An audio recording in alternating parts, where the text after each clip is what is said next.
Olá a todos, sejam bem-vindos a mais um seminário do Centro de Pesquisa e Análise Heráclito. Hoje nós vamos dar continuidade ao tema que nós vimos há algumas semanas, relacionados a mitos e verdades sobre a superdotação. Conosco hoje o Dr. Fabiano de Abreu Agrela Rodrigues, doutora Luciana Azambuja, doutora Jaci Alves, Dr. Rafael Marchetti, doutora Ana Botas, doutora Júlia do Espírito Santo e doutora Vanessa, que é neuropsicóloga também. Bom, a primeira pergunta de hoje, que eu gostaria de abrir o nosso seminário, é a seguinte: negligenciar o acompanhamento e o estímulo para um indivíduo superdotado pode levar ele a ter um baixo desempenho escolar ou até mesmo na vida adulta e na vida profissional? Quem gostaria de responder essa pergunta?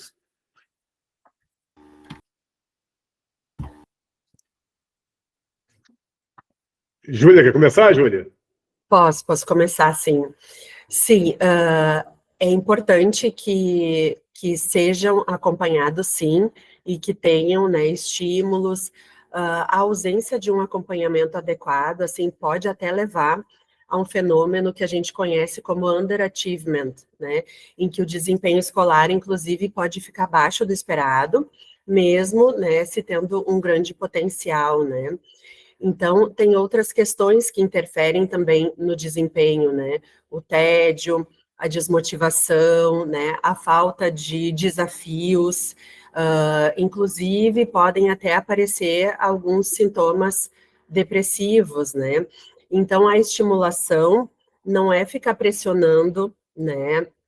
Mas sim oferecer os estímulos que são compatíveis com a faixa de desenvolvimento e com o potencial, né? E levando em consideração, claro, também o desenvolvimento emocional sempre. Antes de passar para a doutora Luciana, para a doutora Vanessa, vou me utilizar como próprio exemplo. Eu era um péssimo aluno. Inclusive, eu fui convidado a me retirar da escola. Mas é porque eu não tinha interesse naquela rotina. Era muito sacrificante para mim chegar na escola. Nossa, eu matei muita aula. Falar isso assim não é bom, né? Pode incentivar. Eu acho... Opa, desculpa. Eu achei que você tinha... Não. Eu acho que isso... Mas eu sabia que aquilo estava errado. Então, já aconteceu várias vezes de eu chegar e... estudou para prova? Prova? Tem prova hoje? Tem prova hoje.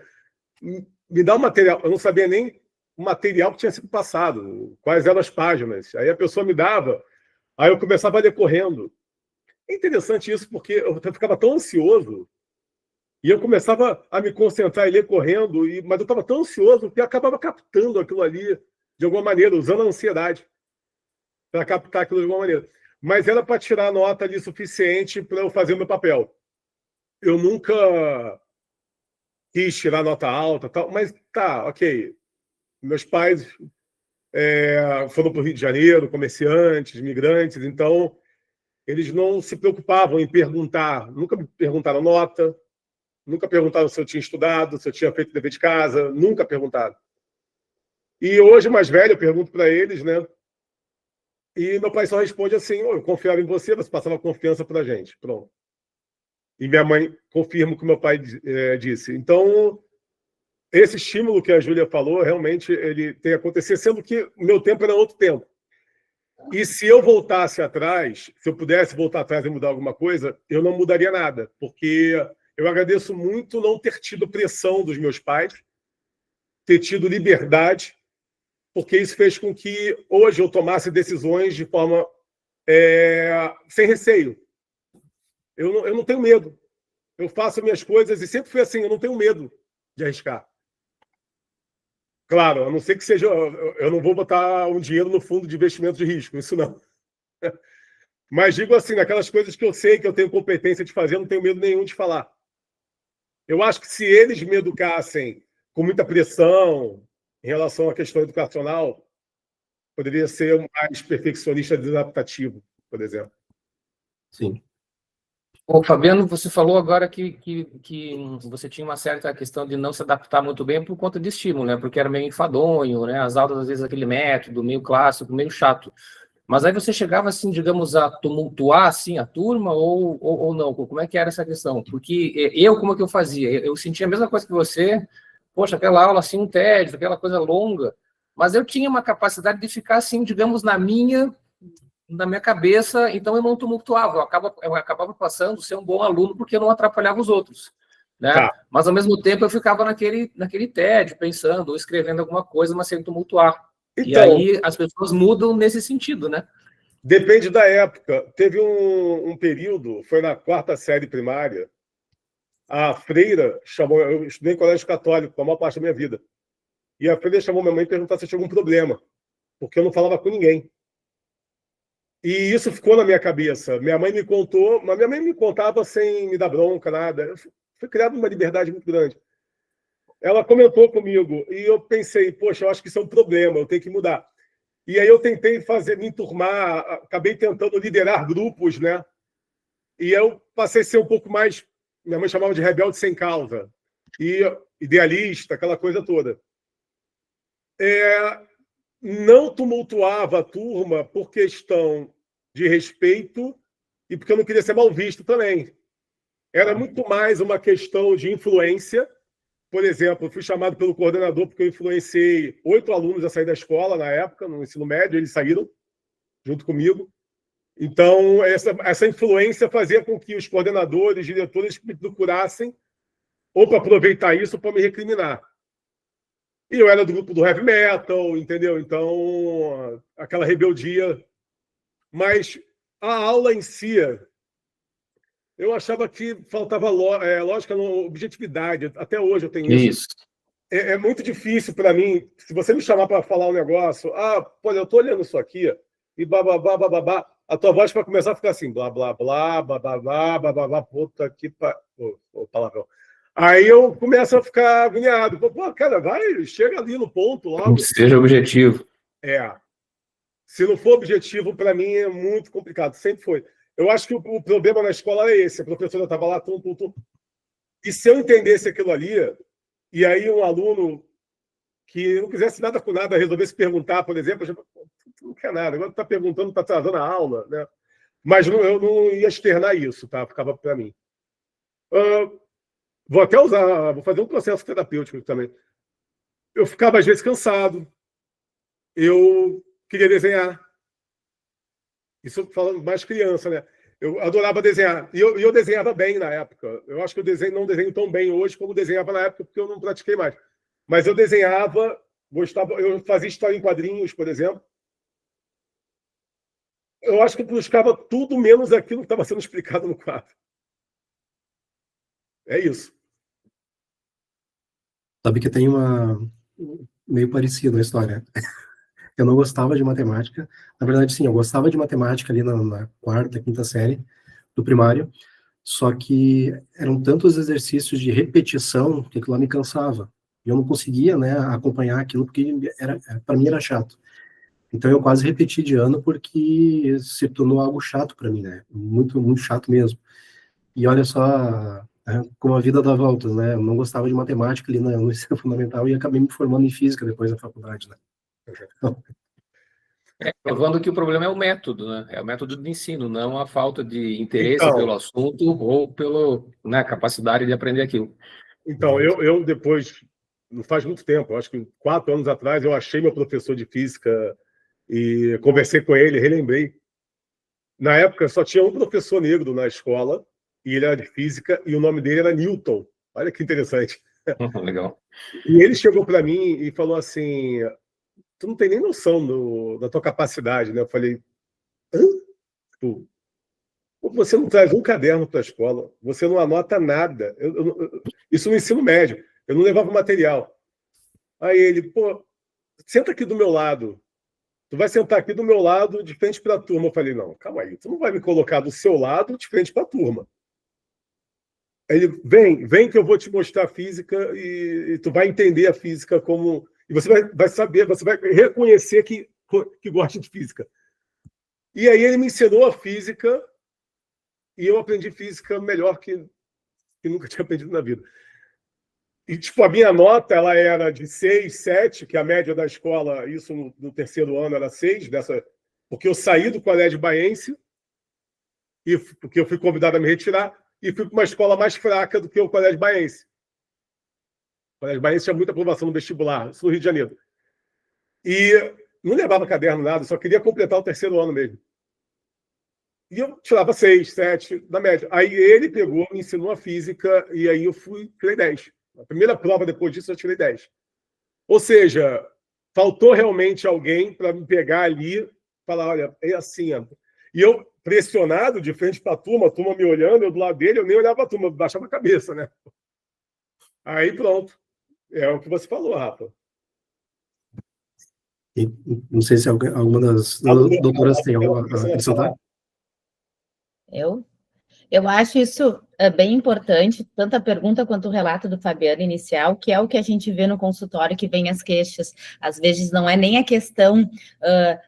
os pais até nem sabem que a criança pode ter, né, altas habilidades, mas sim elas vêm por queixa escolar de que tem talvez um TDAH, um TOD, são crianças que não conseguem participar adequadamente das questões escolares, e em função disso, daí logo vem, ele é opositor, ele não faz o que eu quero, mas aí a gente vai começar a fazer os testes e ver que não tem nada disso. Na verdade, ele é muito reativo, porque não motiva ele nada que ele está vendo em sala de aula, né? Tudo ele já sabe. Realmente, dentro disso é muito importante não negligenciar, e para isso é importante que se investigue bem a causa, né? A gente sempre vê as coisas que muitas vezes os motivos dos encaminhamentos não é absolutamente o que a criança realmente tem, não a criança ou o adulto de forma geral.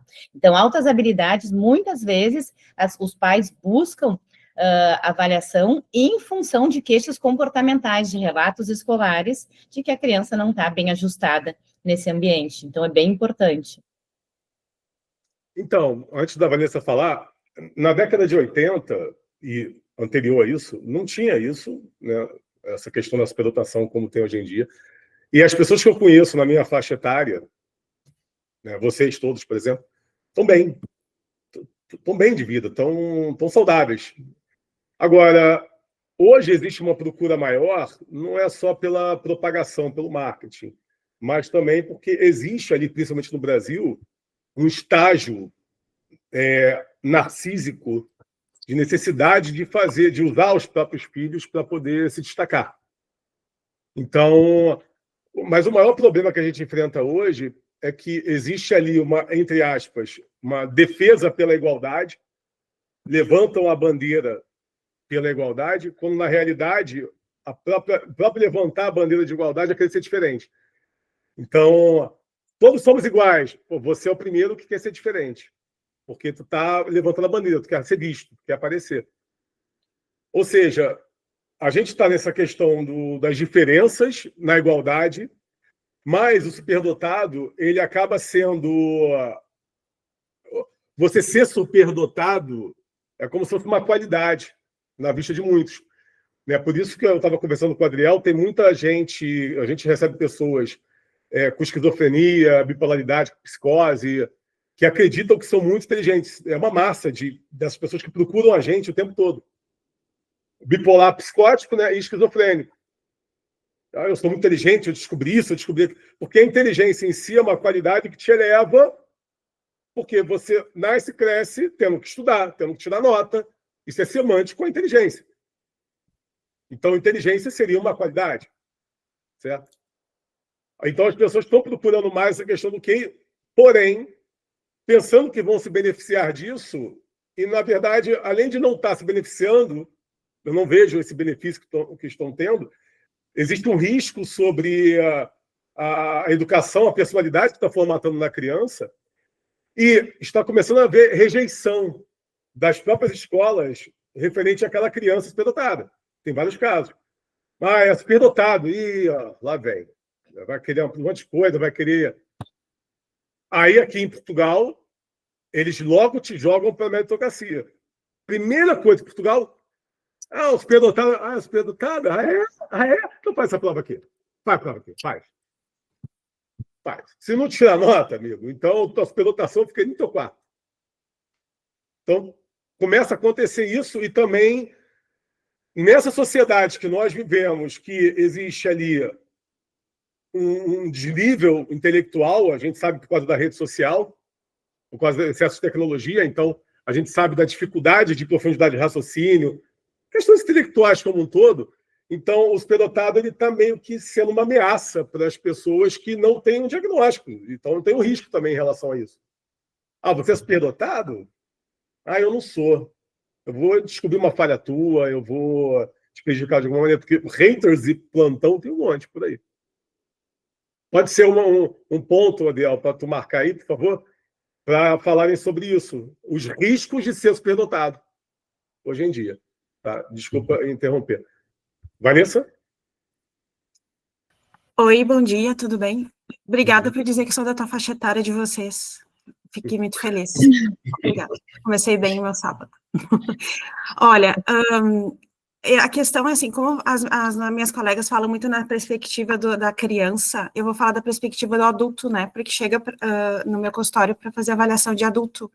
E como a diferença, os adultos, eu vejo assim, as crianças, elas demoram um pouco para deslanchar, porque elas precisam dos meios, né, da escola, da família, né, então não são tão independentes. E os adultos, né, eles têm uma independência e eu vejo que eles deslancham de uma tal maneira depois do diagnóstico.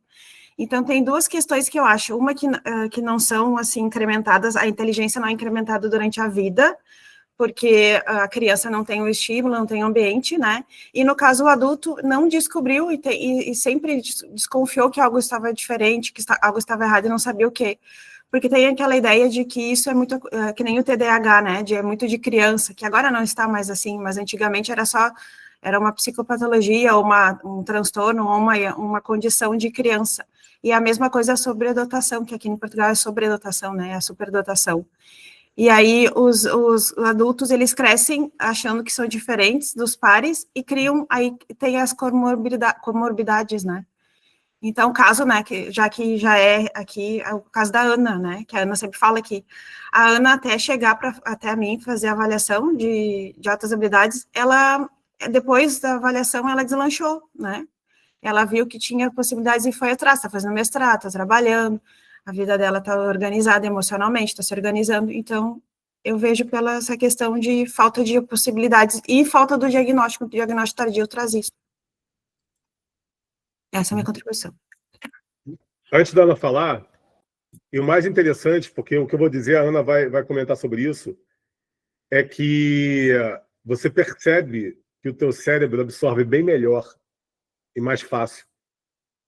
Essa maturidade, ela é muito importante. Quando você tem lá o diagnóstico, então você vence a insegurança, e aí você começa a perceber que tem mais paciência de estudar até aquilo que tu não gosta, e que você consegue absorver aquilo de maneira diferente.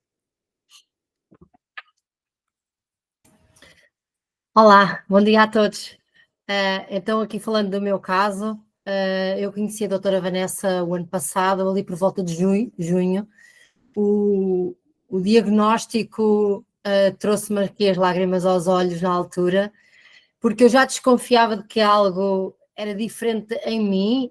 É inevitável, nós comparamos-nos com os outros e dentro de um mundo de mulheres com quem eu convivia, eu era uma mulher diferente.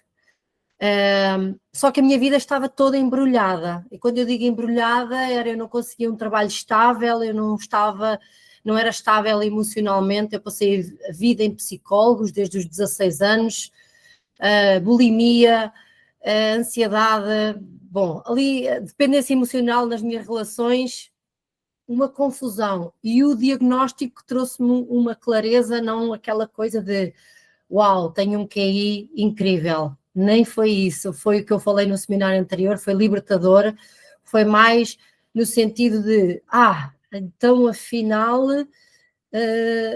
afinal eu sou capaz de alguma coisa, só eu preciso organizar-me, porque o que eu sempre senti era uma grande nuvem na minha cabeça, tudo muito confuso, é como se andasse sempre com uma tempestade enorme e não me conseguisse focar em nada, porque eu gostava de muita coisa.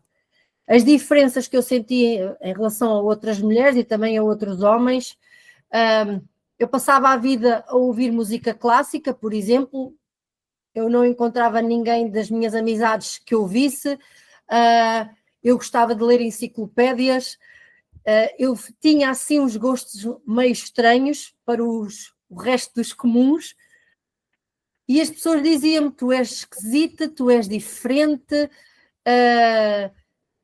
e de certa forma eu acabava por ser afastada e eu também me afastava das outras pessoas. Sinto que a minha vida foi feita assim, de uma forma isolada, no meio de muita gente, e então o diagnóstico fez-me, posso dizer que num ano a minha vida mudou mais do que em 10 anos. E agora tenho um rumo, tenho um caminho, estou a fazer mestrado na área da estatística e matemática computacional, e percebo que eu posso pegar nas minhas capacidades e levar para uma área que eu sei que é difícil, mas que eu consigo, porque durante muito tempo vivi com o síndrome do impostor, e vivo, ainda sinto muito isso, e também uma baixa autoestima, porque eu nunca fui aluna de topo, fui sempre a boa aluna, a boa atleta, só isso. Era aluna de 80%, 75%, andava sempre por ali, porque a minha vida emocional era uma autêntica tempestade e só passei a ter uma vida equilibrada após os 42 ou 43 anos. Só uma ressalva. A questão das notas é o que mais perguntam, né, sobre superdotado, nota. Isso é muito óbvio. Se você gosta daquilo, você vai se dedicar àquilo. Mas se você não gosta daquilo, não tem dedicação. Então, essa questão de superdotação e notas escolares depende muito de diversos fatores, entre eles, até mesmo a dupla excepcionalidade. Eu percebo, por exemplo, não é o caso do Adriel, como o Adriel contou antes, mas é muito comum ali autistas que mantenham boas notas. É porque eles vão seguindo as regras do que tem que fazer. Eu tenho que fazer isso, vamos, e vai fazendo. E a intensidade emocional em superdotados é alta, todo mundo sabe. Quanto maior o QI, maior a intensidade emocional. E é por isso que, em entrevistas, eu descobri que pessoas com QI extremamente alto não tinham boas notas, oscilavam, apenas naquelas disciplinas que gostavam mais. Mas é uma questão de gostar, não é uma questão de capacidade. Se você não lê sobre aquilo, você não vai aprender sobre aquilo. E o cérebro, do mesmo jeito que ele tem vontade e hiperfoco em resolver aquilo, e vai se dedicar àquilo e vai resolver aquilo, ele também é eficiente em rejeitar aquilo. Então, eu não quero. Então, você não quer, realmente. Eu, por exemplo, tenho uma dificuldade enorme em fazer o que eu não quero.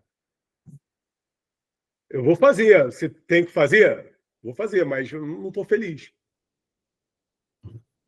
Só essa questão. Eu levantei a mão só para dizer que aqui em Portugal a gente fala diagnóstico, tá? Eu sei que não é diagnóstico, é um perfil, né? Um perfil cognitivo. Então, o diagnóstico não é, né? Só para organizar aqui as palavras de Portugal, né, Ana? Então, a gente tem um jeito diferente de abordar as coisas do que no Brasil. Eu sei que muitas pessoas vão ouvir no Brasil.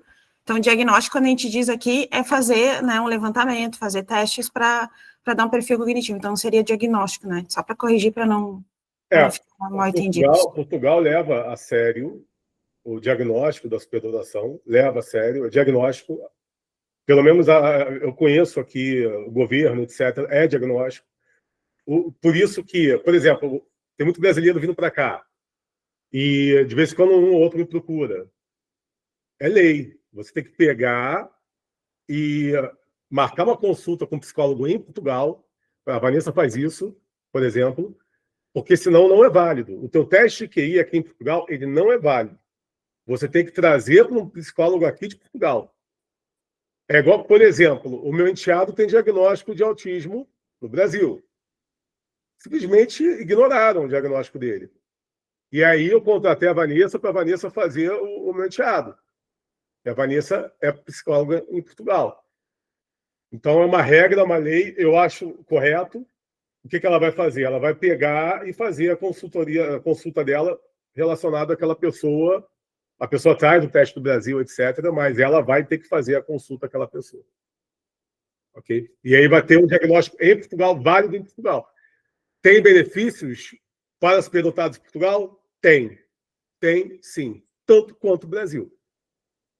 Não mais do que o Brasil. Tanto quanto bem parecido, inclusive. Josi? Está sem áudio. Só um ponto que eu acho interessante a gente levantar aqui, que com certeza, sim, a identificação da superdotação, ela é muito subidentificada, subdiagnosticada, porque geralmente quem chega para avaliação, as psicólogas podem me corrigir se eu estiver errada, são pessoas que têm, às vezes, algum problema, tanto criança, a criança, às vezes, problema na escola, né, é o adulto, às vezes, que não se encontra, mas a gente precisa só salientar aqui que uma boa parte das pessoas superdotadas, elas não vão ter uma comorbidade, elas não vão ter, e essas pessoas estão aí também subdiagnosticadas, né? Eu acho que daria para a gente comentar agora, assim, quem são as pessoas que devem ir para avaliação? Porque eu tenho vários pacientes adultos, né, que eu atendo, ou às vezes mães que vêm perguntar para mim assim, mas a minha filha ela não tem problema nenhum, por que eu vou levá-la para fazer a identificação? Ou o adulto fala, minha vida está tudo certo, e a gente vê que a pessoa é acima da média, muito acima da média. Mas o que eu vou encontrar de diferente? Né? Eu acho que a gente podia levantar esse ponto aqui, que é uma dúvida muito comum no nosso consultório, né, em mães e pessoas que a gente conversa. Tá, eu vou começar isso trazendo ciência e genômica, e aí depois a gente começa pela Júlia, depois pela Luciana, depois pela Vanessa. A gente está nessa ordem, certo? Bom, a maioria dos superdotados, eles não têm dupla excepcionalidade.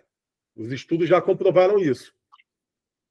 E o que a psicologia, o que minhas amigas psicólogas me ensinaram é que você procura quando tem queixa.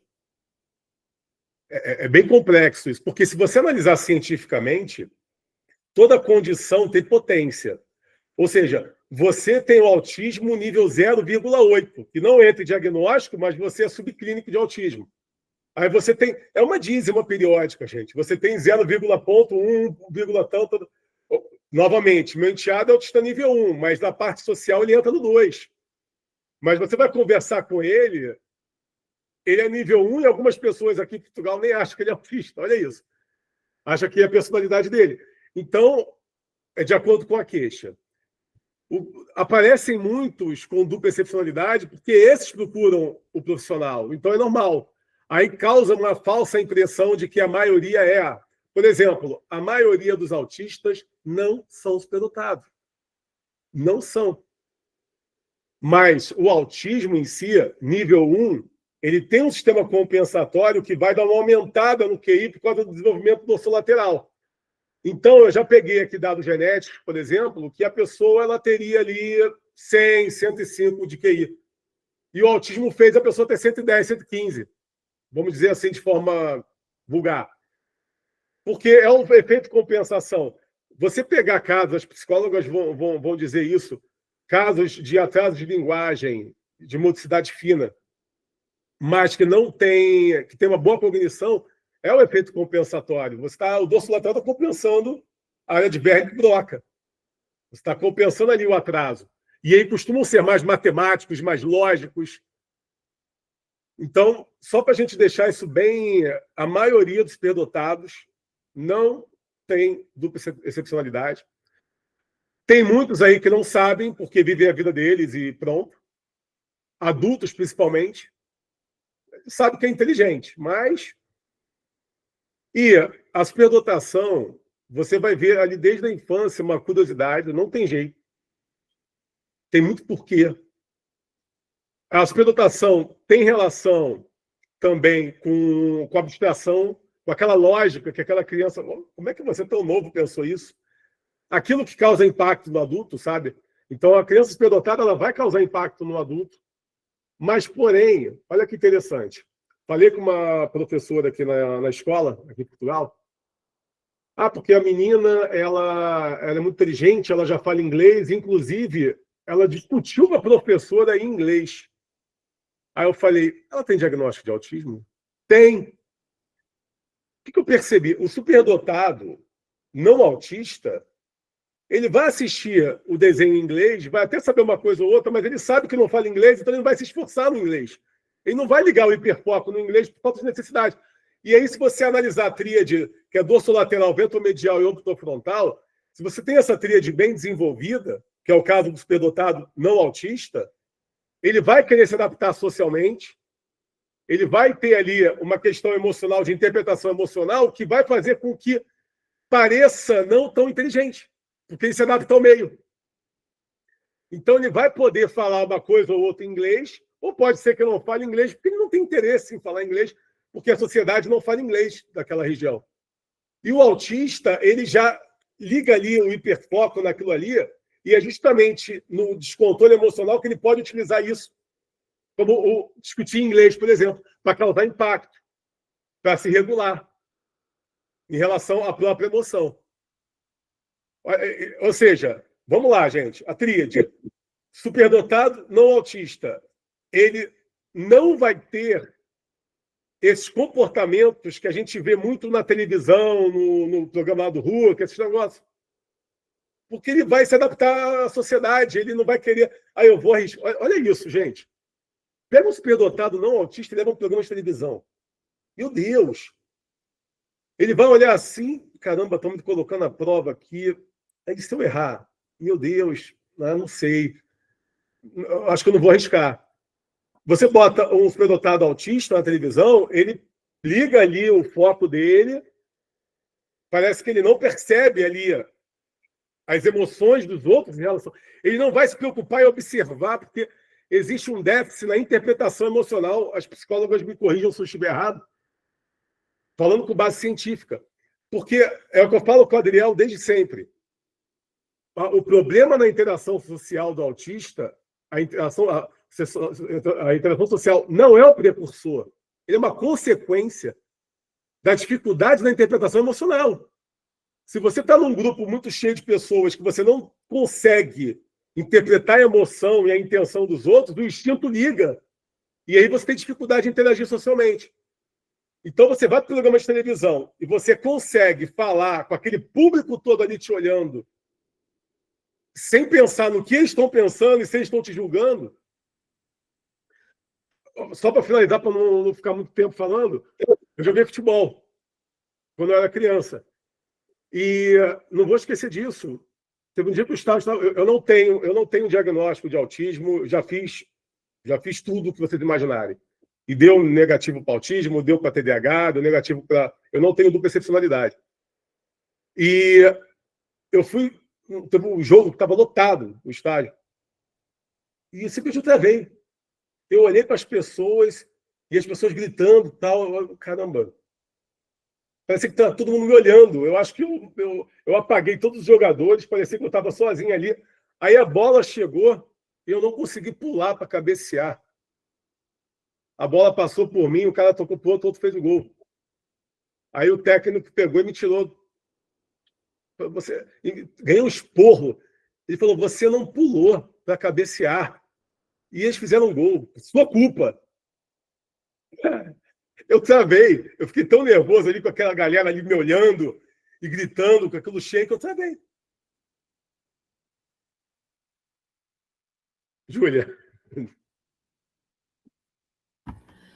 Bom, sobre a questão de identificação quando não tem queixas, então, né, eu acho super importante, né, para a pessoa se conhecer melhor, né, então a avaliação não é só para investigar dificuldades, né, a identificação, ela não ocorre apenas em função de dificuldades, né, é para entender como aquela criança, então, pensa, como que aprende, né, que tipo de estímulo é mais interessante para aquele perfil, e aí a gente já faz, assim, também uma prevenção para as questões de tédio, de desmotivação, né, e toda uma questão também de suporte emocional. Então, a avaliação, ela serve para identificar as forças também, não apenas as dificuldades, né, e até para a gente ver um grau de desafio ideal, porque se a gente tem pouco desafio, ocorre uma desmotivação, um desengajamento, e se a gente tem muito desafio, ocorre uma sobrecarga, né? E muitas vezes a criança até meio que tenta se fechar para determinadas questões do aprendizado, né? Então é uma questão de cuidar do desenvolvimento da criança, de apoiar, né? E outra coisa curiosa que eu queria comentar também, muitos pais de crianças, depois de terem seus filhos identificados, têm vindo para avaliação e tem me impressionado muito, assim, como que eles ficam emocionados, né, de se entenderem. Então, assim, eles não têm queixas, né, viveram a sua vida, enfim, mas ao terem seus filhos identificados, eles começam a perceber em si características. E foi muito curioso, agora no último mês tive 2 pais, né, 2 homens, assim, que vieram para buscar, para saber se eles também teriam, porque começaram a observar algumas questões em si mesmos, e eu fiquei até muito impressionada com o quanto eles ficaram emocionados de descobrir, assim, que eles também eram, né, então, também são superdotados. Então, é um autoconhecimento. E, bom, eu sou muito fã de avaliação neuropsicológica, né, porque sou neuropsicóloga, e eu acho, assim, que sempre temos informações muito ricas, né, é toda uma observação do perfil, do funcionamento, eu acho que contribui muito para o autoconhecimento. Aproveitando o gancho, perfeito, Júlia, do autoconhecimento. E o GIP, eu tive um caso, não um caso só, mas vou contar esse exemplo, de avaliarmos a criança e os pais se empolgarem, tá, de quem é a inteligência, meu ou da minha esposa? Vou fazer também. Aí os 2 fizeram também o GIP, e aí eu tracei ali fazendo como se fosse um teste de inteligência no sentido profissional, né? Proficiência e tal. E ele viu a biologia e ele se matriculou na faculdade. Porque ele falou assim, eu sempre gostei de biologia, mas quando você me trouxe a biologia no meu teste genético, que eu teria aptidão, que eu teria inteligência para a biologia, fez com que eu trouxesse de volta aquela minha vontade do passado e me matriculasse na biologia agora. É o autoconhecimento e a pessoa acabar... Gente, qualquer pessoa que procurar um profissional vai mudar a vida dela de alguma maneira, isso não tem jeito. Não tem como. Vai trazer alguma luz ali que ela vai tomar alguma decisão. Luciana. Eu acho que esse ponto que a Jaci tocou, de por que buscar se eu não tenho nenhum problema, é super importante, cada vez mais atual, onde a gente vê que a avaliação não é para buscar dificuldades, mas também conseguir entender as potencialidades. E cada vez mais, inclusive a gente fala, quem dá aula, que a gente tem que colocar nos laudos as qualidades do paciente. Não é apenas ele tem isso, aquilo e rotular em transtornos. Não, ele tem uma facilidade em tais áreas e como estimular, né? E está tendo uma transição. Antes os laudos eram muito taxativos na questão negativa. Atualmente, não. A gente tem que colocar. É uma coisa assim, entender de uma forma global todas as potencialidades e também as dificuldades para assim auxiliar. E quando a gente fala de dupla excepcionalidade, e a gente passando então não só em crianças, mas já o adulto, embora não tenha dupla excepcionalidade, mas sim altas habilidades já, talvez identificadas ou ainda não, a gente tem que entender também toda essa parte emocional, aquela coisa, não só a parte glamurosa que todo mundo identifica facilmente do alto potencial cognitivo, mas quanto sofrimento tem por trás. Então, daqui a pouco é uma pessoa que não tem altas habilidades apenas, não tem nenhum outro transtorno, mas tem uma ansiedade intensa, tem questões depressivas importantes também que afetam a qualidade de vida. Então, também isso é importante. Ele vai bem, ele é funcional, mas talvez às custas de quanto essa pessoa é funcional. E, às vezes, a partir da avaliação neuropsicológica, a gente consegue identificar o limite dele para ele se sentir bem, ter uma qualidade de vida e não pensar só na funcionalidade. Isso é um ponto bem importante que cada vez também a gente tem que discutir a respeito disso, ao meu ver.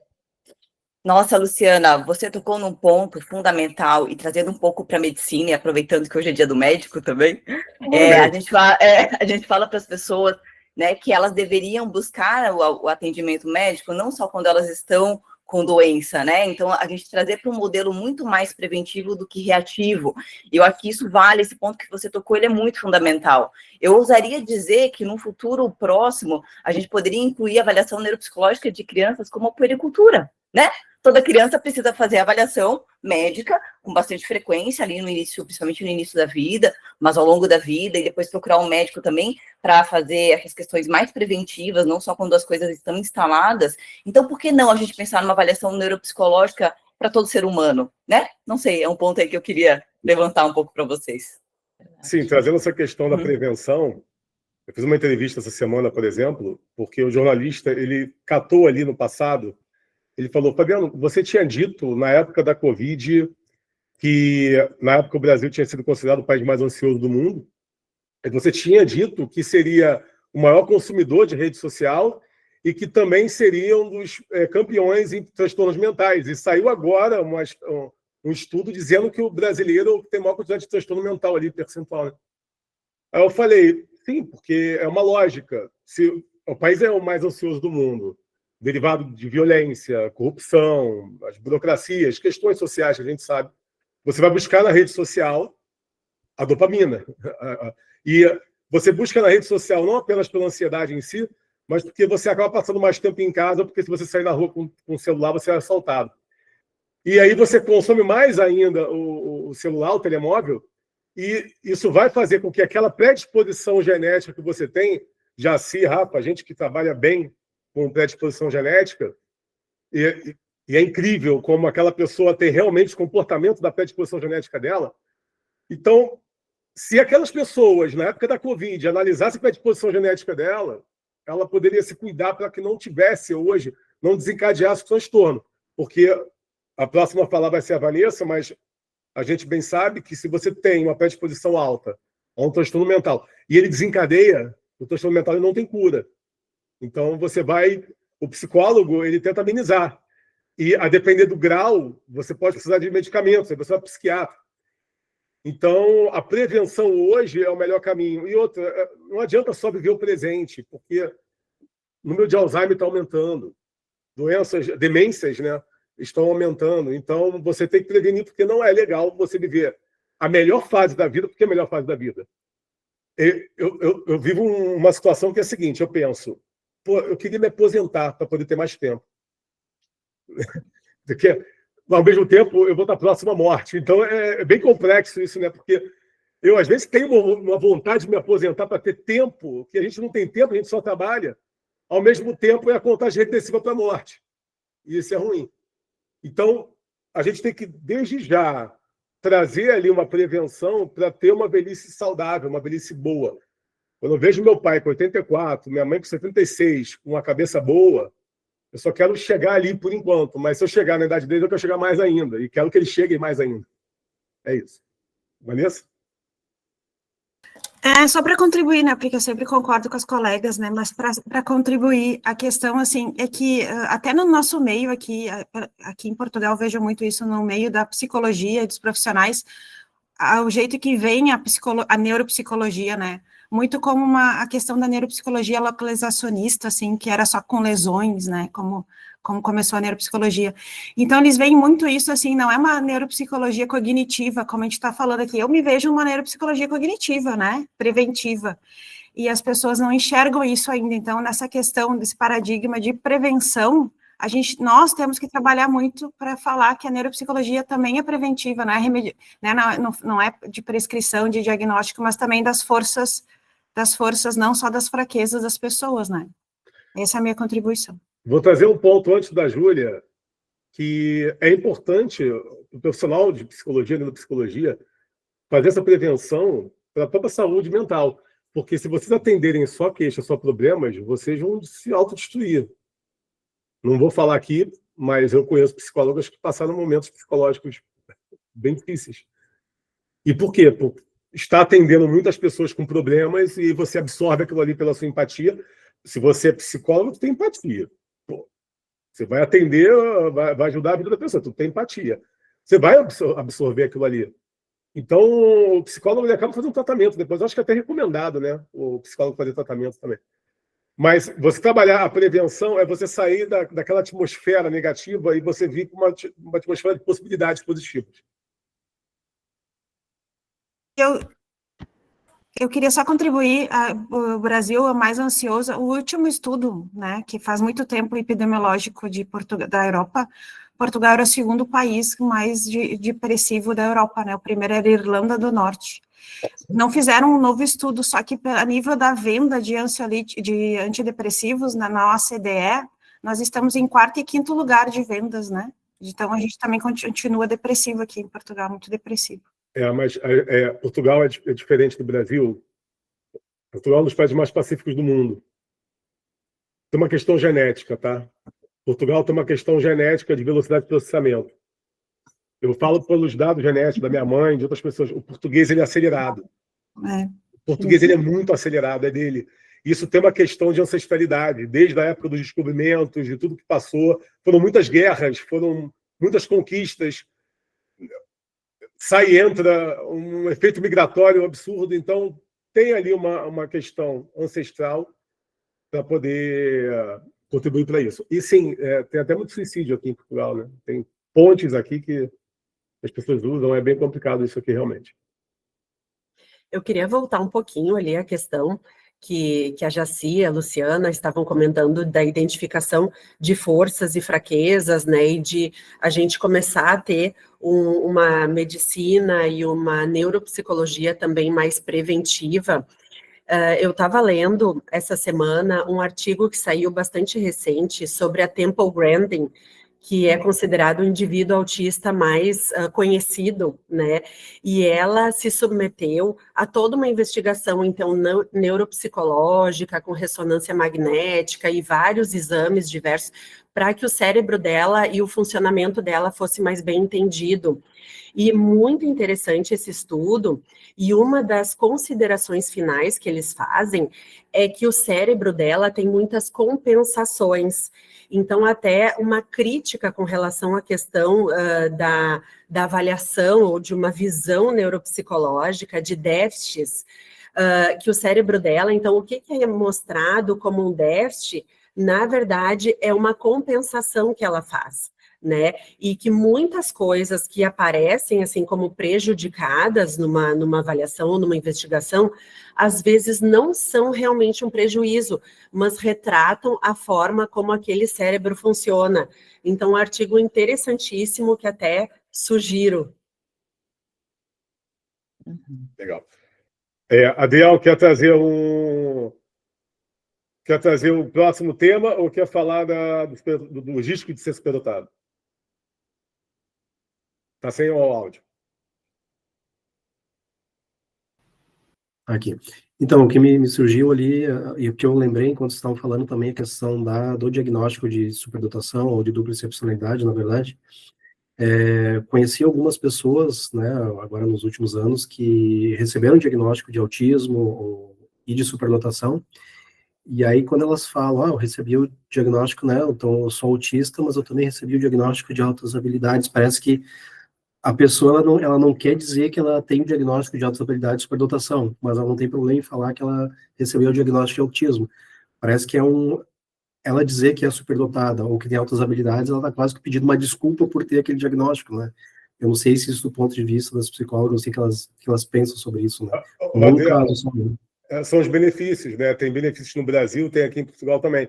E quando eu fui testado de autismo, foram 2 testes diferentes, porque tem um que é Asperger e o outro autismo, né? Eu fazendo o teste, eu pensei, dá para manipular isso aqui, eu posso responder de maneira que eu seja diagnosticado no final. Então, quantas pessoas tentam, às vezes, manipular para ter o diagnóstico, para ter desconto na passagem, ou não enfrentar fila, etc. E, obviamente, para poder ser diferente também. Eu acho que o nerd de antigamente, não é? Como é que é? Os emos, né? Os emos de antigamente, eles podem ser também os que querem ser autistas. Na época, eu sou emo, sou diferente. Hoje em dia, eu sou autista, eu sou diferente. Agora, ninguém quer falar que é narcisista, ninguém quer falar que é psicopata ou sociopata. Sim. Vanessa? Não, essa questão, assim, né, de dizer, questão que está muito as coisas que estão na moda, né? Então, assim, agora todo mundo, antigamente, há uns 2, 3 anos atrás, TDAH, ninguém dizia que era TDAH, agora está todo mundo, né? Então, é uma questão também cultural, assim, da época, né? Então, mas, Vanessa, o TDAH, ele ficou mais interessante quando começaram a revelar que tem criatividade. Antes, o pessoal era mais relutante, não queria ter TDAH. Ah, isso é um problema, não quero. Aí começaram a dizer que o TDAH é mais inteligente, tem mais criatividade, aí pronto, o pessoal aceitou. Mas uma questão que tu falaste dos testes, assim, a questão é dos bons e dos maus profissionais. Se basear uma avaliação somente em teste, isso é um mau profissional. Por isso que não é difícil enganar quem entende muito de neuropsicologia na hora de responder um teste. Se a gente se baseia só em um teste, a gente pode ser enganado mesmo, né? Por aí uma pessoa que não tem experiência. Porque a gente não se baseia no teste, a gente se baseia em outras questões, né? Mas como é que vai resolver isso, Vanessa? Num país, no Brasil, você só precisa ser psicólogo para aplicar o teste, o que não acontece aqui na Europa, por exemplo. Aqui também, porque só precisa ser psicólogo. Aqui também, eu achei que aqui tinha que ser neuropsicólogo, pelo menos a Sociedade Portuguesa de Superdotação me disse isso. Não. Isso é uma construção deles, é um ato psicológico, como no Brasil, isso é um ato psicológico decretado em decreto público. Aqui porque, também é a mesma coisa. Na sociedade de alto QI, que eu estou com cargo administrativo, e o comitê sempre me responde que a maioria, assim, 90% dos testes são testes de QI ali, acabou. Os profissionais não avaliam a pessoa por completo. E como é que vai resolver isso? O processo está errado, né? O processo tem que mudar, começar a mudar o processo. A gente fazendo isso por aqui, a gente está fazendo isso.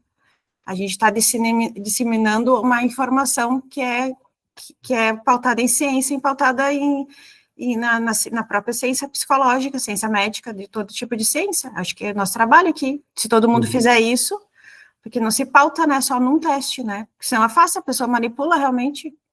O teste de autorrelato, de heterorrelato é completamente manipulável.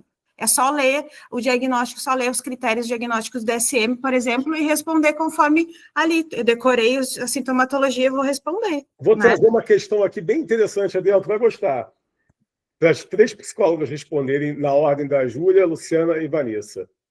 O que acontece no Brasil e em Portugal com uma psicóloga que faz o diagnóstico errado, aquela está atendendo o paciente e o paciente não tem 135 de QI, por exemplo, mas ela vai lá e bota ali 135, ela burla o teste, eu não sei, ela é uma falsificação, vamos chamar assim, ou então uma burla, não sei. Qual o nome que a gente pode dar para isso e o que pode acontecer com essa profissional? Júlia primeiro. Júlia. Bom, essa profissional pode, de repente, ter que responder por alguma questão técnica, enfim, né? Mas eu acho que isso depende também de alguém identificar isso, né? E fazer algum relato, alguma coisa nesse sentido. Até é um tema que eu não domino, graças a Deus, né? Não entendo muito disso, mas eu acho que se tem um diagnóstico errado, alguma coisa assim, ela pode ser chamada pelo conselho para prestar esclarecimentos, imagino eu. Isso é bem interessante. Claro que a pessoa tem que ter uma denúncia, né? O profissional, ele por parte da família ou outros colegas, denunciado para o nosso Conselho Federal e Regional de Psicologia. E uma coisa muito interessante que existe dentro do Conselho, um comitê de ética. Este comitê de ética, as coisas assim, os casos mais absurdos são relacionados à avaliação. Porque tem avaliações horríveis e é um problema constante dos nossos comitês. Justamente, associando as questões que a gente estava falando anteriormente, que um laudo, a gente não pode pautar nossa avaliação em apenas um instrumento. Primeiro, um instrumento não dá diagnóstico, tem que usar pelo menos 2. E se os 2 forem convergentes, aí a gente pensar. E outro que também a nossa clínica é soberana, a gente não adianta comprar um monte de teste e não saber, não conseguir analisar, não conseguir entender a história pregressa desse paciente e conseguir associar ou não alguns transtornos. Então, aos critérios diagnósticos para alguma coisa. Então, nós não somos testadores, o neuropsicólogo. A gente se utiliza de testes, entre outros recursos, para fazer a nossa avaliação. Até mesmo, a gente estava discutindo agora pela manhã, eu e a Júlia, sobre as crianças com QI alto. Muitas vezes elas podem dar um salto no desenvolvimento num determinado momento, quando não tem outras características, e a gente pede talvez para reavaliar daqui a um ano, quando é uma criança muito pequena. Então, eu acho que a gente tem que ter uma noção, né, uma vez, o que eu sempre digo nas minhas aulas, não existe um ex-autista e um ex-demente. Então, quando a gente dá alguns diagnósticos, a gente tem que ter muita certeza. O que às vezes acaba não acontecendo com alguns profissionais que não têm tanto embasamento técnico. Então, isso é bem importante a gente salientar. Vanessa? Assim, complementando, né? Eu vou falar pela ótica, que as meus colegas falaram na ótica do Brasil, eu concordo, né? Vou falar da ótica de Portugal. Nós temos aqui uma ordem dos psicólogos, também tem um conselho de ética, exatamente a mesma coisa. Quem se sentir, né, se tiver fazer uma denúncia, se denuncia no APP, é a mesma coisa que tem no Código de Ética, inclusive deontológico português é parecido com o brasileiro, né? Mas a questão das questões dos testes, né? O que as minhas colegas falaram exatamente assim, é ver, a gente tem que avaliar como é que é feito esse laudo, as fontes, né? E como a doutora Luciana falou, nós não nos baseamos só em teste, a gente também, a clínica é soberana, e eu acredito que na medicina também a clínica é soberana, porque e na veterinária também, né? Eu tenho meus animais, às vezes, eles estão com os exames horrorosos, e eles estão super bem, né? Eu tive uma gatinha aqui com anemia, que ela vivia com anemia nos exames, mas ela estava super bem. Então, a clínica é soberana, né? Tanto em qualquer área, a clínica é soberana.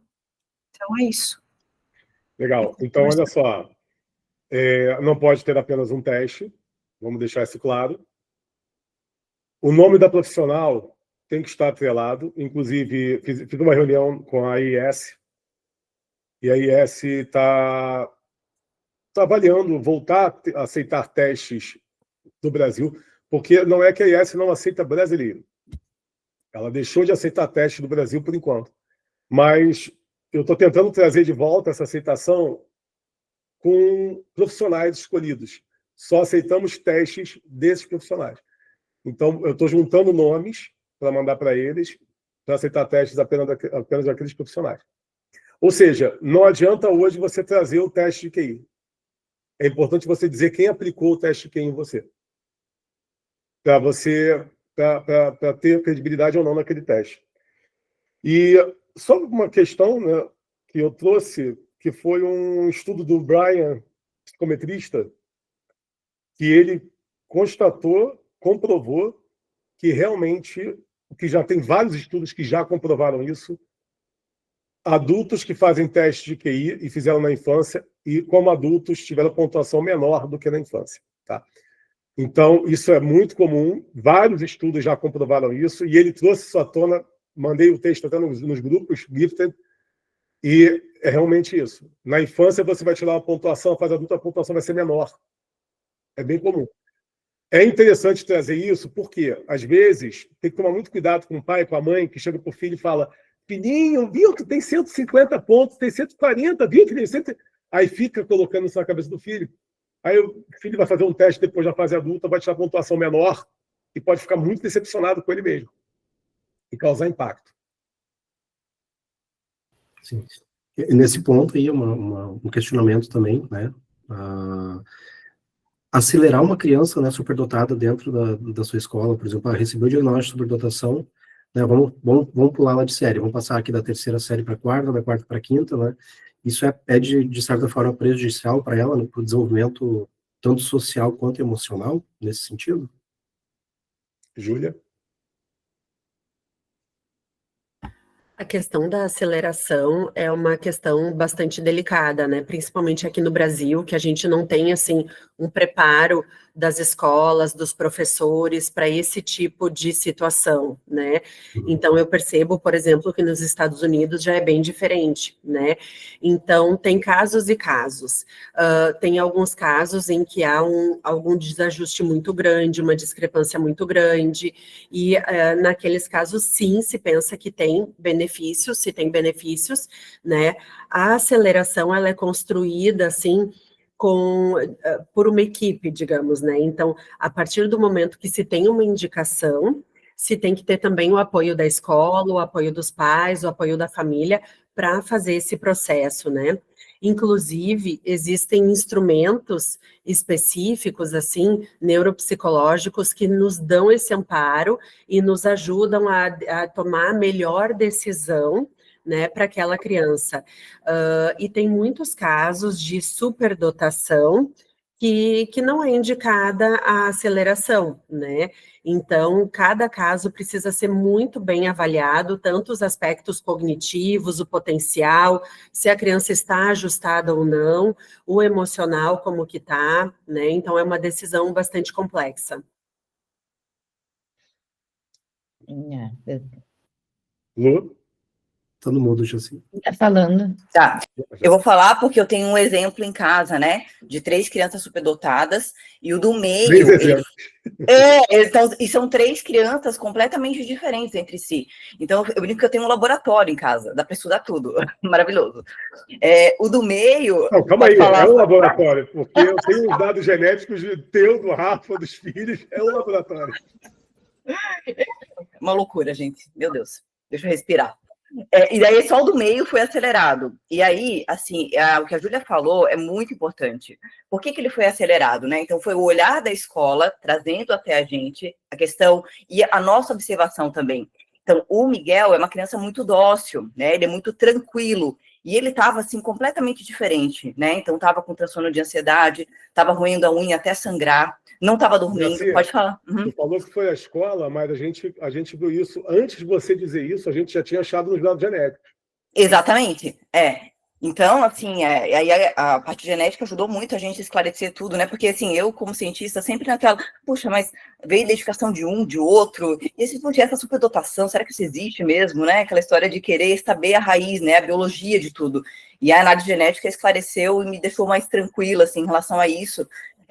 E aí, assim, o que aconteceu com o nosso filho do meio, ele estava no pré, né? Que é o K5 na escola, e a escola nos chamou, e a nossa observação toda de que ele estava realmente desajustado, mesmo sendo uma criança muito tranquila. E é isso que chamou a atenção, né? A questão da diferença, né? A mudança de comportamento dele. E ele é uma criança que ele verbaliza muito bem. Ele começou a falar com 7 meses de idade. Com 1 ano ele já cantava músicas em inglês e português, uma loucura. E aí ele verbalizava, mamãe, eu não estou aprendendo nada, eu não tenho o que fazer na escola. Ele estava corrigindo a professora, então ele estava verbalizando aquela angústia dele, e aí o que acontecia? Na escola, por mais que eles tivessem feito o aprofundamento, a adaptação de currículo, ele queria, porque como ele não tem nenhuma dupla excepcionalidade, ele queria se parecer com os colegas. Então, vocês acham que ele queria fazer alguma coisa diferente dos colegas? Claro que não. Então, ele agitava, ele fez um plano de fuga da escola, com desenhos, né? Então, ele desenhou exatamente como que ele ia fazer essa fuga, né, Rafael? O Rafael está aqui. Que não me deixa, ele fez o mapa da escola com a cerca, ele tinha planejado que ele ia fazer um buraco na grade, daí ele ia sair da escola. A criatividade dele. Ele ia fazer o buraco na grade com qual instrumento? Isso não estava no plano ainda. Mas daqui a pouco estaria, né? E a escola trouxe isso. E aí, assim, como ele estava no pré, eles não podiam fazer isso por via administrativa, que eles chamam. Teria que entrar com processo judicial. E aí, eu e o Rafael, a gente ficou pensando sobre isso. Será que era o melhor caminho? Mas a escola falou que era importante para ele, porque eles não podiam esperar mais. Por mais que ele tivesse... A gente não queria fazer assim. Exato. Um ponto que o mal-estar dele, assim, e a sensação dele de sofrimento diário que a gente percebia era muito intensa. E aquilo nos motivou a, poxa, então nós vamos ter que ter alguma solução para isso. Eu cheguei ao ponto de pensar em mudar de escola, mudar de cidade, ter outra vida. Porque, assim, gente, será que é isso que tem que ser? Eu lembrei aqui, meu filho de 6 anos falou, papai, eu posso só terminar o telhado da minha casa no Minecraft amanhã? Eu falei, não, dia de semana você não pode jogar videogame. Aí, papai, só terminar o telhado. Eu falei, se você tirar um verde, porque aqui pinta de verde pequeno, verde médio, verde grande, amarelo pequeno, médio grande, e vermelho pequeno, médio grande, comportamento, participação, etc. Eu falei, se você tirar um verde grande, eu posso pensar no seu caso. Aí, no dia seguinte, ele me chega com um verde grande. Eu falei, filho, você se dedicou. Caramba, você tirou um verde grande. Calma aí. Está meio alto relevo isso aqui. Aí eu chamei a professora. Ela, não, ele tirou amarelo. Eu falei, caramba, ele burlou, ele pintou o verde, ele se preocupou em deixar um verde grande igual o outro que tem lá atrás, só que eu percebi porque estava muito forte a caneta e porque estava em cima do amarelo. Amarelo com azul dá verde, né? Deve ter pensado, aí combinou cor. Ele botou realmente o verde ali. Mas ficou até bem feito. Até a professora depois falou que também fez. Mas você podia deixar mais um pouquinho para ver se ele ia estipular essa fuga ali. Como é que ele ia... Fiquei curioso. Pergunta a ele o que ele ia fazer na grade. Eu vou mas assim, ele você não entrevistou ainda, mas ele tem toda a explicação lógica para isso, assim. Enfim, e aí a gente conversou com a escola, né? E aí toda a avaliação da psicóloga, como vocês falaram, a equipe multi, ela é fundamental, né? Da psiquiatra infantil, da neuropediatra, e a escola muito incentivando isso também. Então a gente falou com a advogada, inclusive, que é super especialista nessa área de superdotação, que é a doutora Cláudia Hakim, maravilhosa, fez tudo numa forma muito ágil, então a gente teve todo o relatório da escola, o relatório das profissionais, a nossa observação, e eu digo para vocês, assim, ó, quando bem orientado, quando bem feito, o Miguel, ele mudou, assim, ó, completamente. Então, isso foi feito na metade do ano. Ele deixou todos os amiguinhos do pré que ele gostava, enfim, super social, para trás, e aí ele fez uma despedida, então ele deu um livrinho que ele fez com 5 anos, para cada um, a cópia do livrinho, né, abraçou todo mundo, e foi uma despedida muito tranquila, e foi para a sala do lado, que era do primeiro ano. E assim, a adaptação dele, gente, foi incrível. Foi só uma coisa assim parece que foi uma reclassificação, assim mesmo, sabe? Foi uma coisa muito tranquila. E ele, de repente, começou a realmente ter a motivação, fazer as coisas, né, que eram do interesse dele, assim, né, de acordo com o cognitivo dele. E a questão social continuou boa, assim, claro, ele tem os interesses mais específicos, né? Então, assim, é uma criança que gosta de ler, que gosta de estudar botânica, que gosta de cozinhar, que gosta de falar sobre temperos. É um pouco diferente, não é todo mundo, todas as crianças que se adaptam à conversa dele, mas ele consegue, né, pela parte social, se adaptar ali nos ambientes, né? Ele não tem um sofrimento por causa disso. Enquanto os meninos jogam futebol, ele tá lá encontrando pedras preciosas na escola, né? Diz ele que são preciosas. E tá tudo bem. Eu preciso muito do relato do plano de fuga. Eu acho que eu vou escrever um livro de situação. Eu acho que se perguntar para ele, ele vai lembrar e vai contar. Ele vai lembrar. Ele vai lembrar. Eu quero conversar com ele. Vamos fazer um livro. Vamos fazer um livro sobre... conversar com algumas crianças, né? Pegar alguns detalhes desses impactantes e interessantes do que fizeram. Agora, tem um ponto importante, né? Isso que a gente falou, que aí teve toda uma equipe multidisciplinar e todas as pessoas tiveram a mesma opinião. Exato. Né? A psicóloga, enfim, toda a equipe teve a mesma opinião, os professores, e nós, como pais, concordamos. Entramos com um processo, porque daí tem a questão legal disso. Que no Brasil é uma burocracia quase impossível de ultrapassar. Aí teve uma avaliação, a juíza, ela determinou, ok, vai ser acelerado. Ele foi acelerado, o processo correu, o Ministério Público entrou com questionamento. Não pode, porque na lei diz que não pode ser acelerado do pré para o primeiro ano. E aí entrou um processo que a juíza daí teve ele já estava acabando quase o primeiro ano e o processo estava ainda correndo. Porque o Ministério Público viu que na lei não poderia, não levou em consideração todos os relatos e teve que ir para um juiz de segunda instância para poder analisar o processo. Então, assim, mostrando que ainda a legislação nisso também não está acompanhando, né, a realidade que a gente encontra na prática nessa questão da superdotação. E vejo uma criança com potencial, onde todos os profissionais estavam de acordo, onde a escola fez um mega relatório explicando, a escola fez essa avaliação para entender a capacidade dele, e mesmo assim a lei é dura, né? Então, mostra aí que... Mas, né, a gente fez aí o melhor para ele, e graças a Deus é tudo certo. Ok. Adriel, a gente estava seguindo a frequência, a Júlia falou, a Luciana acho que ia falar, não ia? Na verdade, concordo com a Júlia, eu acho que quando bem conduzida a aceleração é super boa. A gente, como no caso da Jaci, o filho dela, eu acho que ele encontrou seus pares ali, né, e seguiu, então deslanchou em função disso, que a gente sempre, as crianças têm que se identificar com os outros e tem que ter pares. E quando não existe os seus pares cognitivos, eles acabam não tendo interesse, e isso acaba fazendo com que dificulte as interações sociais e até mesmo pense que ela pode ter uma outra questão, né, associada. Então, todo mundo, mas a criança fica mais evidente, aquela coisa de andar em bandos, mas todos nós, os seres humanos, precisam encontrar seus pares, né?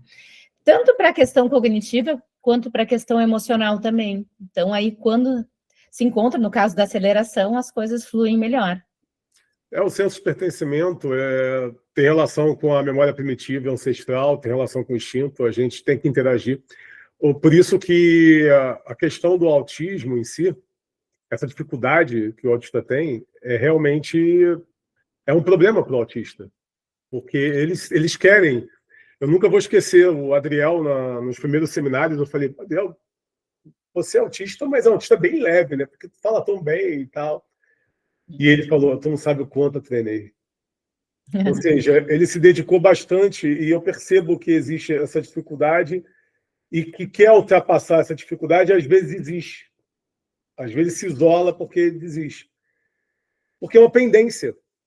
Eu penso que a gente nasce, a gente tem um instinto de priori, o cérebro reptiliano, a gente tem uma essência, tem relação com a sobrevivência, nós somos um organismo, é até interessante porque eu não consigo pensar de forma diferente, nós somos um organismo que brinca de fazer coisas, porque na realidade a gente só precisa sobreviver, né, e fazer as etapas, a gente nasce, cresce, reproduz e morre. Então, quando falta aquilo que está no instinto, essa necessidade de fazer parte de um grupo social, sociedade, porque isso fez com que a gente sobrevivesse, nós somos muito frágeis, desde a era primata, a gente teve que andar em grupo para sobreviver, porque somos frágeis. Então, isso fica no instinto. Gera uma pendência. Se você não consegue fazer isso, vai ter essa pendência se martelando ali. Eu só queria dar, antes de passar para a Vanessa, em relação a essas questões empáticas também, eu acho que é bem importante a gente difundir, porque quando a gente fala, até nos laudos, você tem que fazer uma boa explicação quando a gente fala que o paciente não tem empatia e logo remete àquela questão mais negativa, da questão sou um psicopata, mas não, a empatia vem da teoria da mente, que é aquilo que a criança lá com 3 anos, ela já consegue, o que é, inferir o que o outro está pensando. A pessoa consegue, sem falar, aquela criança pequenininha, ver se o pai e a mãe estão tristes, se o amiguinho gostou ou não de uma brincadeira, sem a pessoa falar nada. E essa falha na teoria da mente causa dificuldades empáticas que causam as dificuldades de relacionamento interpessoal. Então, não é, eu sou autista, o fulano é autista porque ele não quer interagir. Não, ele quer, mas muitas vezes ele não é assertivo. E ninguém é assertivo quando a gente não consegue entender o ambiente que a gente está. A primeira coisa, a gente fazer uma leitura social adequada para conseguir ter reações e respostas assertivas naquele meio. E é aí que é a falha inicial, né, nas relações. E é o erro dizer que o autista não tem empatia. O autista, ele tem uma empatia emocional até maior. E, para mim, eu acredito que essa empatia emocional ela é maior porque ele se prende naquilo que ele tem, que são as pessoas do convívio dele. E essa menor empatia cognitiva tem relação com a interpretação emocional. Então, você não tem esse apreço para os outros porque você tem essa distância entre você e o outro que você não conhece. Então, essa interpretação, primeiro, as pessoas não sabem interpretar o que é realmente a empatia em si. Tem uma base neurológica para entender a empatia em si. Então, o autista tem empatia? Tem, tanto emocional quanto cognitiva. Sendo que a emocional, ela costuma ser maior, porque ele coloca todo o hiperfoco, toda a energia nas pessoas da casa dele, nas pessoas do convívio dele. E a empatia cognitiva ela é menor, porque existe essa dificuldade de interpretação emocional e social. Uhum. Bom, quando chega na minha hora, para contribuir, pouco tempo para contribuir, que já foi dito tudo pelas minhas colegas, inclusive pela minha professora maravilhosa, a doutora Luciana. Na próxima a gente muda a ordem. Então vamos mudar a ordem, os últimos serão os primeiros, né, na próxima. Isso. Mas a questão essa da aceleração, eu tenho recente um caso do menino que a gente tá tentando aqui acelerar aqui em Portugal, mas tem a questão emocional, né, isso que eu vejo, que às vezes a questão cognitiva, ela não é dispare da emocional, né. Então, nesse caso, esse menino, a questão, ele está muito além, assim, cognitivamente, mas muito aquém emocionalmente. É só essa questão, e a Jaci, né, e os filhos dela tiveram a oportunidade de ter essa equipe multiprofissional, né, que é tão difícil ter, né, aqui, por exemplo, no Brasil, também sei que é muito difícil a gente conseguir ter toda essa equipe para pensar, né, num olhar único, assim, desse sujeito. Mas seria, isso a indicação seria ver as questões, assim, multiprofissionalmente, que seria o ideal mesmo, não só a neuropsicóloga ou a psicóloga, mas também a pedagoga, a terapeuta da fala, né, toda a questão de todo mundo que está envolvido. Outra questão, o Adriel disse aqui no chat, que a gente tem um chat, né, que o próximo viria a ser autismo, mas quando a gente terminar os mitos, né, porque a gente está só em 2 perguntas até agora e foi 1 hora. Só no ano 2027 a gente começa a falar sobre outras coisas, porque os mitos e verdades da superdotação Então, tem muito mais coisa ainda. Exato, então eu tinha vários mitos aqui, né? E aí, quando vocês foram falando ali, né, trazendo os pontos de vista, eu fui vendo que os mitos ali, aquelas perguntas que eu tinha com relação aos mitos, eles foram sendo respondidos. Então, assim, teríamos bastante material aí para trabalhar mais por vários outros seminários, né? Eu, por mim, a gente finalizava o Mitos e Verdades. Hoje, não vejo muito mais. É muito simples, gente. Primeiro, teste QI tem que ser teste supervisionado, teste que são aceitos pelo Conselho, pela Federal de Psicologia. Chegamos aqui a uma conclusão que não pode ser um teste só. Chegamos a uma conclusão que o profissional que aplica o teste tem relação com a credibilidade do teste em si. Então, se a pessoa faz um teste ali simples e acabou com um profissional que não é, né, que aplica teste simples, então a credibilidade é menor, não desmerecendo ninguém. É só por uma questão... A gente só quer o que é certo, o que é justo, só isso. A gente quer algo fidedigno.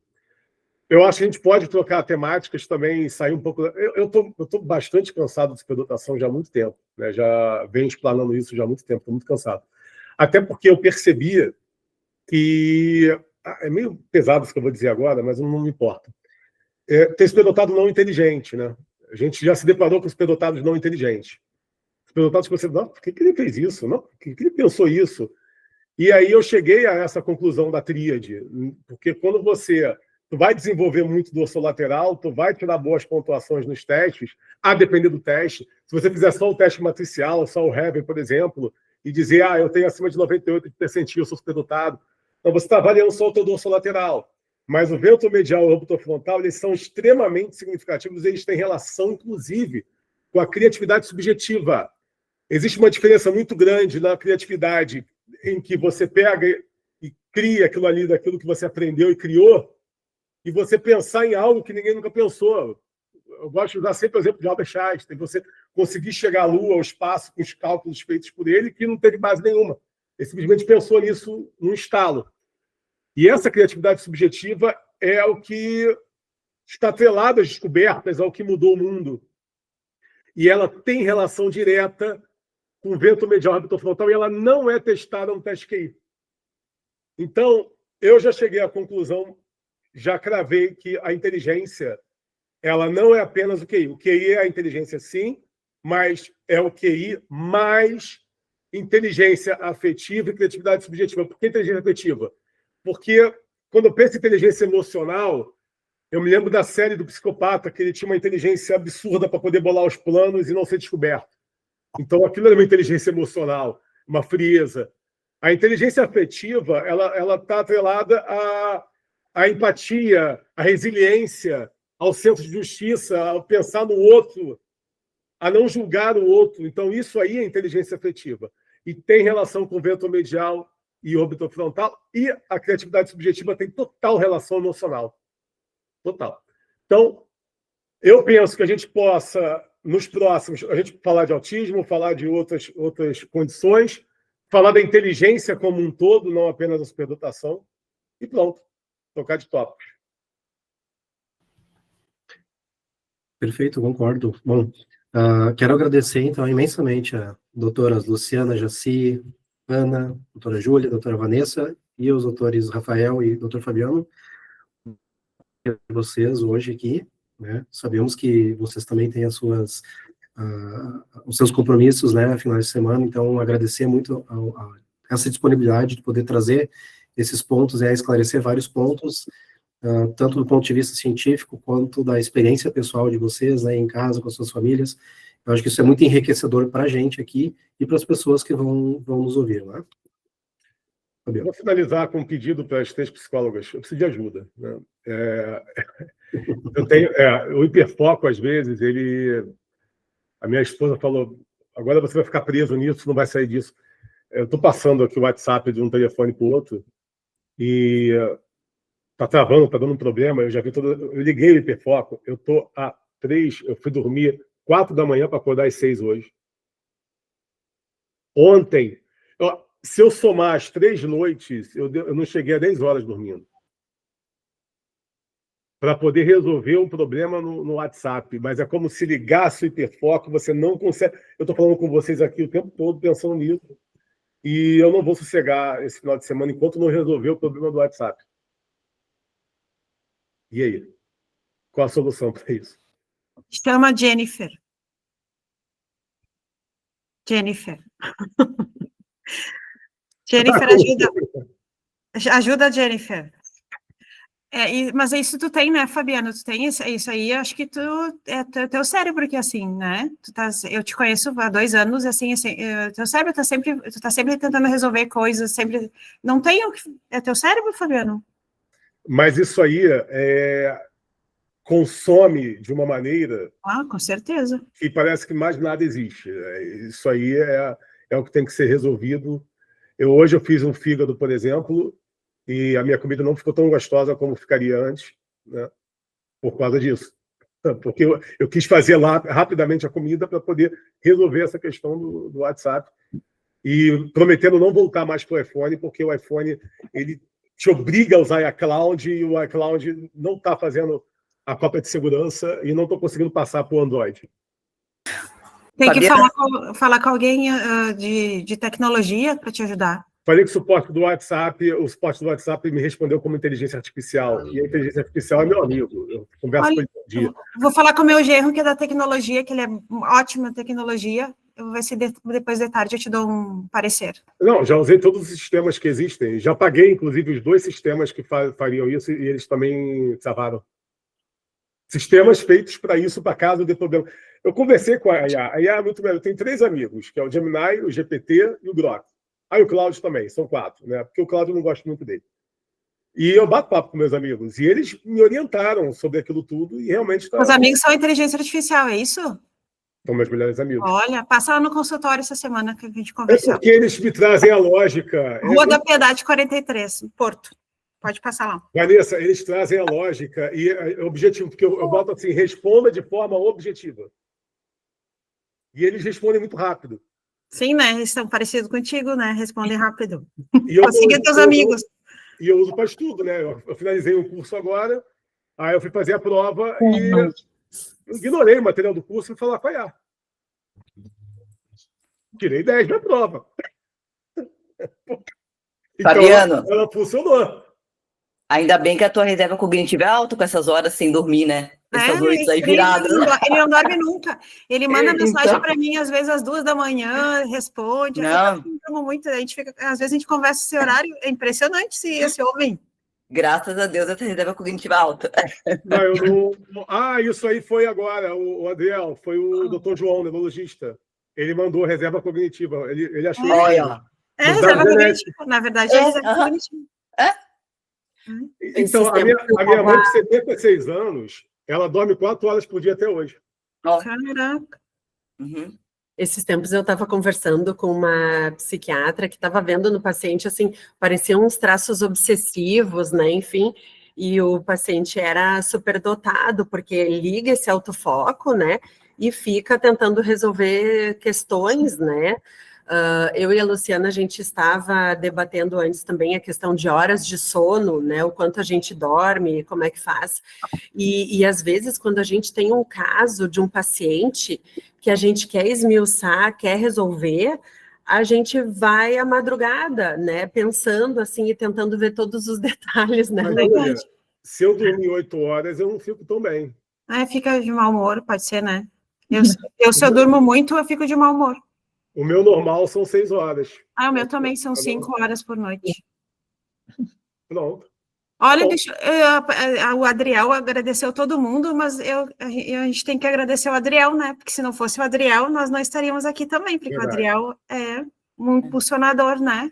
uma mente pensante, criativa aí, que está sempre nos impulsionando a fazer, a desbravar aí, e colocar a gente à disposição das pessoas, da população, né, para saber Então, as é como eu informações. mencionei lá no grupo, né? Não seja mais uma testa oleosa por aí se achando uma mente brilhante, né? Então, acho que as pessoas têm que trazer, né, o conhecimento e à tona essas nuances, né?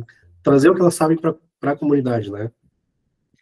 Mas o Adel, de vez em quando, me chama aqui, às vezes ele fica meio... Pô, Fabiano, por que o pessoal não vai, demora a responder? Por que, né, Adel? Às vezes o Adel fica... Ele quer fazer acontecer, ele quer que os seminários aconteçam, mas o feedback, às vezes... Mas é um outro tema que a gente poderia falar. Eu estou notando uma mudança comportamental nas pessoas no WhatsApp. Eu acho que elas estão mais intolerantes, elas estão mais saco cheio do WhatsApp. É muita informação, né? Exato. E a reação de quando a pessoa manda áudio, já percebeu também? Sim, eu gosto de mandar áudio. Eu e tu, né, Fabiana? A gente só conversa com áudio, eu e tu. Mas é porque eu sei que eu vou ouvir uma coisa que vai ser interessante, então não tem problema eu ouvir áudio. Mas saiu um estudo agora essa semana no Instagram, que os vídeos que estão assim impulsionando mais são os vídeos muito mais menores, né?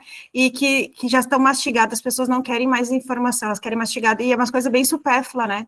Então, o que engaja mais é a fofoca, né? Então, as pessoas têm que estar, entre aspas, prostituindo o seu conhecimento para poder elevar, sei lá, as pessoas cientistas, por exemplo. Estou vendo as pessoas que falam muita ciência falar que às vezes tem que mastigar muito e fazer do jeito o conteúdo para chegar no algoritmo e tudo, que tá bem difícil isso, que é estimulante, né? Então a pessoa está mais líquida mesmo, né? Uma coisa líquida. É quem você quer alcançar, aí que tá. Se quer alcançar a massa, é uma coisa, mas se você quer alcançar o contratante, é outra coisa. Exatamente. A minha rede social, até hoje, ela não é para alcançar ninguém, é só para falar que tem vontade de falar. Mas eu sei que a interação é importante. Sim, porque a gente funciona público, né? Nosso trabalho aqui é voluntário. A gente está no sábado, né? 8 horas no Brasil, meio-dia aqui em Portugal.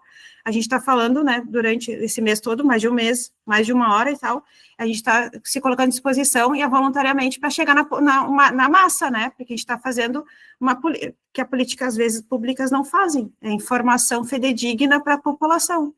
Então, né, a gente está fazendo isso também. Sabe que era interessante? Tem umas inteligências artificiais que pegam áudio e a gente podia transformar em mapas mentais nossas três palestras já. E fazer, sabe? Eu tenho que chama-se iCloud, que é um aparelhinho assim que grava 24 horas se quiser, e depois ele tem muitos templates que ele faz depois assim, mapas mentais, o que eu quiser ele faz, é uma inteligência artificial que é um aparelhinho assim que tu fica gravando, ele não para de gravar, se tu quiser, o dia inteiro ele fica gravando, e ele faz tudo, bem interessante, eu acho que ouvir as nossas... É bom botar para a gente analisar eles depois. Sim, que daí depois ele diz, ele transcreve tudo, assim, ipsis literis, ele transcreve, e depois ele tira a informação que tu quer, daí tu faz o prompt para ele, e a informação que tu quer, ele transforma. O Adel mandou aqui para mim mensagem, a gente está fugindo do... Mas a gente grava e depois a gente eu vou colocar tudo isso no ar, não dá trabalho ficar cortando. Cada um aqui... Acho que cortar, por isso que a gente está falando. Todo mundo aqui, obviamente, está de forma genuína, empática. Claro que cada um com as suas nuances ali, com um propósito diferente um do outro, né? No meu caso, o que eu tenho desde pequeno é senso de justiça. Isso tem que ser isso aqui é isso, acabou. Isso aqui é isso, acabou. Esse é o certo. Eu acho que isso pode estar relacionado também a um percentual de síndrome do impostor. A Ana, que tem síndrome do impostor, ela sabe disso. Você quer tudo certo. Eu sempre fui assim. Então, o meu propósito maior é esse, em primeiro lugar. Eu acho que mais do que a própria empatia em si, é o senso de justiça. O que tem que ser certo. Porque, senão, a sociedade... O que mais me incomoda é essa sociedade desorganizada. São as coisas erradas. Isso me incomoda. Eu gostaria só de aqui terminar Eu esta semana fui chamada à direção de turma de uma das turmas que eu acompanho, que eu dou aulas de matemática ao 3º ciclo, e houve uns pais que disseram que eu dou lições de moral nas aulas, eu deveria estar a dar conteúdo de matemática, é verdade. Só que quando nós nos deparamos com situações de injustiça e comentários desadequados em sala de aula, a repreensão tem que ser feita. E eu falo muito de justiça, de honestidade, de respeito, de amizade, de amor dentro das aulas. E eu acho que a sociedade não está preparada para ter um professor assim, em sala de aula. Tu sabe o que eu responderia a esse pai? Exatamente. Eu ia fazer uma equação matemática que decifra a personalidade do aluno. Já temos isso, eu te mando. Uma equação... Você pega a equação e dá na turma e fala, pronto, aqui, ó. Estou trazendo moral dentro da equação, dentro da matemática. Boa. É que aqui tudo é conteudista, né? O ensino em Portugal é conteudista, né? A gente tinha falado que tu ia ter problema isso, porque tu é autêntica, né? Tu é autêntica, tu sabe que tem que fazer um projeto com o teu ensino e concorrer a prêmios disruptivos que tem em Portugal, que são financiados pelo governo europeu, que tem vários prêmios de professores diferentes, de metodologia diferentes, tu tinha que fazer isso. Porque aqui, às vezes, tu não vai ser reconhecida pelo conteúdo, pela questão conteudista de Portugal e arcaica que tem aqui, muitas vezes. Adriel, encerra aí, cara. Ele tá nervoso. O Adriel tá batendo o pé já. Do Adriel, a gente acabou com o Adriel hoje, né, Adriel? Desculpe. Não, capaz. Nunca. É difícil conseguir acabar comigo. Não caiu o Thiago Bolso. Vanessa, Ana, se vocês estiverem com tempo, eu tô no IKEA do Mar Shopping 5, 6 horas comendo cachorro quente igual rodízio. Aí, se vocês estiverem por perto, a gente se encontra lá. Vou lá. Tá bem. Tá, vou lá te dar um beijo. Vou lá te dar um abraço. Tá bem. A Ana tá muito longe, tá uns 200 quilômetros daqui. Não dá. Mas eu tô Lisboa. Ela tá Então não vai se exceder, Fabiano, no consumo de ultraprocessado, hein? Pensei nisso, na salsicha. Tem que exceder. E vou te falar uma coisa. Vocês se lembram, vocês me recriminaram há 6, 7 meses atrás, por aí, vocês me recriminaram pelo mesmo motivo. Eu tinha dito também cachorro quente de IKEA. Foi a mesma coisa. Cachorro quente de IKEA, essa eu não conheço, vou lá, mas eu não como, né? Vamos liberar para você 2 vezes ao ano, tá ótimo, tá? Não, mas não, são 2 vezes ao ano, sim, porque a gente faz em casa. A gente faz em casa de vez em quando. Vamos conversar sobre isso. Mas não é rotina, prometo. Gente, muito obrigado. Um ótimo final de semana para todo mundo. Bom dia. Realmente, tchau. Beijinhos, obrigada. Tchau.